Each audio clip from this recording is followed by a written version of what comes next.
A prova de que essa propina funciona e que esse dinheiro é bem pago é que nós temos uma situação muito sugêneres. Estamos falando da mulher do Toffoli. Esse caso do Banco Master foi parar onde? No Supremo Tribunal Federal. Com quem? Com qual ministro? Com o Dias Toffoli. O cara cuja mulher foi sócia do advogado do dono do Banco Master. Como isso não é um conflito de interesse? Não, é claro que a atuação do Toffoli foi proba, foi honesta, foi além de qualquer dúvida, foi muito rígida. Ou será que no dia seguinte em que ele foi como relator, alguém acredita em 2026 em sorteio de ministro do STF? No dia em que ele foi sorteado como relator do recurso do Daniel Vocaro, ele embarcou num jatinho particular com Augusto Arruda Botelho, aquele mesmo que tomava pau do Caio Coppola na CNN, que defendia justamente um dos diretores do Banco Master. Como que isso não é um conflito, meu Deus? A mulher do cara era sócia do escritório de advocacia que defendia o banco. Um dos diretores do banco, que é o Arruda Botelho, viaja de avião com o ministro que é relator do caso. Não, mas eles falaram que não discutiram nada do processo do jatinho, então a gente pode ficar tranquilo. Se bem que depois ele decidiu colocar o caso sob sigilo e transferiu o inquérito policial que apura o caso pro STF, sob relatoria de quem? Dele próprio. Dele próprio. Depois ele marca uma cariação, o mesmo Toffoli, entre os dois investigados, o Vocaro e o ex-presidente do BRB, e um dos diretores do Banco do Brasil envolvido na liquidação do Master. Isso sem nunca ter ocorrido um depoimento. Até o Ministério Público virou e falou assim, nunca ocorreu na história. Uma cariação serve para conciliar depoimentos. Se os caras não depuseram, como eles podem ser acariados? É óbvio que era a possibilidade de se combinarem uma versão. Diante de tudo isso, depois de toda essa putaria que o Toffoli fez em favor de alguém que claramente favoreceu ele financeiramente, ele ainda nega a prisão preventiva do Daniel Vocaro por considerar que não havia risco à investigação caso ele ficasse em liberdade. Não há risco nenhum. Não, imagina. Daniel Vocaro, imagina. Qual o risco? Uma maravilha, Daniel Vocaro. O Bolsonaro foi preso preventivamente, lembrem-se, e hoje está na paputinha cumprindo pena em definitivo. Mas antes dele ser preso preventivamente, ele nunca tinha tentado fugir, teve a oportunidade de ficar nos Estados Unidos, mas escolheu insanamente retornar ao Brasil para enfrentar o processo e permaneceu no Brasil durante todo esse período. Já o Vocaro, aparentemente, tinha 3 rotas de fuga quando foi preso no aeroporto de Guarulhos tentando fugir do Brasil. Então, de um lado, você tem o Bolsonaro, que não tentou fugir, retornou ao Brasil, compareceu a tudo no processo, etc, um senhor sem passaporte, e do outro você tem um sujeito com 3 rotas de fuga que foi preso tentando fugir. E quem que é preso preventivamente? É claro que é o Bolsonaro, não o Vocaro que tentou fugir. Valeu a pena a propina paga ao Dias Toffoli e a Viviane Bastos Moraes pelo Vocaro? Eu não vou responder. Vocês no chat me respondam. O dinheiro do Vocaro foi bem pago ou não foi bem pago? Esse, meus amigos, é o Brasil de 2026. Quem molha a mão de ministro do Supremo Tribunal Federal tem vida mansa. Quem não aceita a corrupção e quer quebrar o esquema desses caras para roubar o teu dinheiro é perseguido, torturado, preso, censurado. É essa a luta desigual que a gente está vivendo. E qual é a extensão? Vocês acham que é só advogado? Você acha que é só um ministro do STF? Qual é a extensão dessa rede? Dessa rede de interesses que manda no Brasil destruir o Estado Democrático de Direito? Posso dizer a verdade? Nós não sabemos. Porque agora, como eu disse, por um acidente de percurso, nós tivemos uma janela de um cliente desse esquema multimilionário, mas não o único.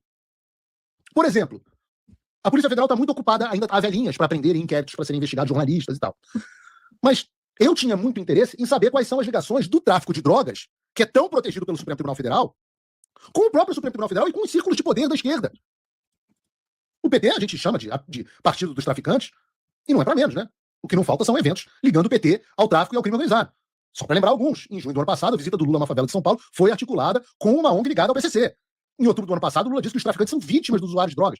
Em 2024, ele foi até o Complexo Alemão no Rio de Janeiro inaugurar o Instituto Federal sem precisar se preocupar nada com a segurança dele. Antes disso, em 2023, o Lula recebeu em Brasília, lembrem, a chamada Dama do Tráfico para participar de um evento do Ministério dos Direitos Humanos e Cidadania. E eu posso passar aqui um dia falando de boné do CPX, da participação de grupos de tráfico de drogas e guerrilha na fundação do Foro de São Paulo, do qual o PT é fundador. Eu posso passar aqui um dia falando dos eventos que ligam o PT ao tráfico. Você não lembra? CPX, o Flávio Dino entrando em favela dominada por facção narcoterrorista sem nenhum problema.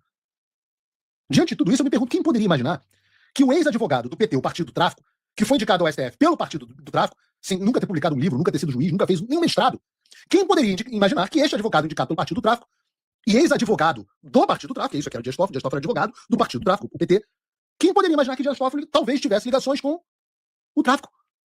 Ora, de novo, quem está falando não sou nem eu, porque antes de eles podem até fazer isso, derrubarem os meus canais, ou o que quer que seja que eles fazem com frequência. Vejam, sei lá, bota um vídeo aí pra gente, Bruno.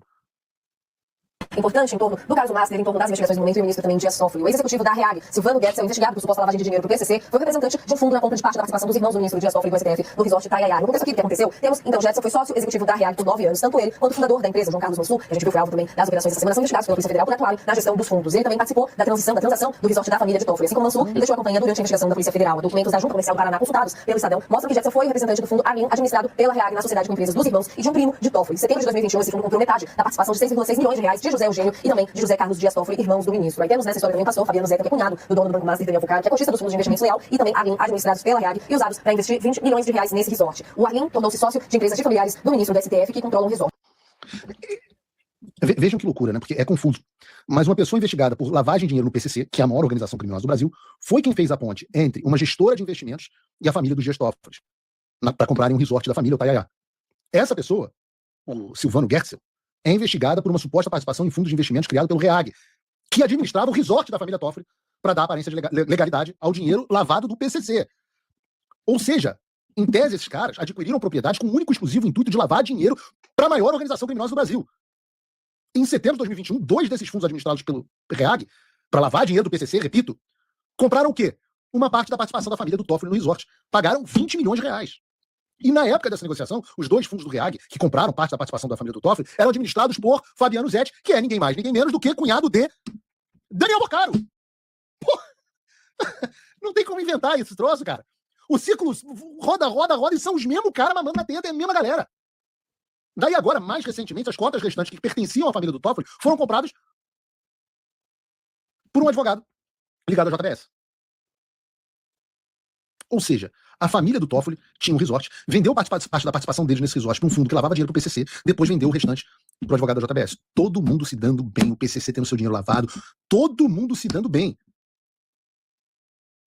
E tem mais. O REAG, a gestora dos fundos que lavavam dinheiro para o PCC, decidiu encerrar as atividades e transferir todos os seus ativos, dezenas de milhões de reais, para onde?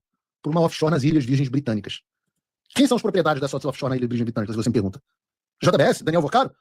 Toffoli? Alexandre de Moraes? Pode ser qualquer um deles, porque ninguém sabe. É para isso que está nas Ilhas Virgens Britânicas.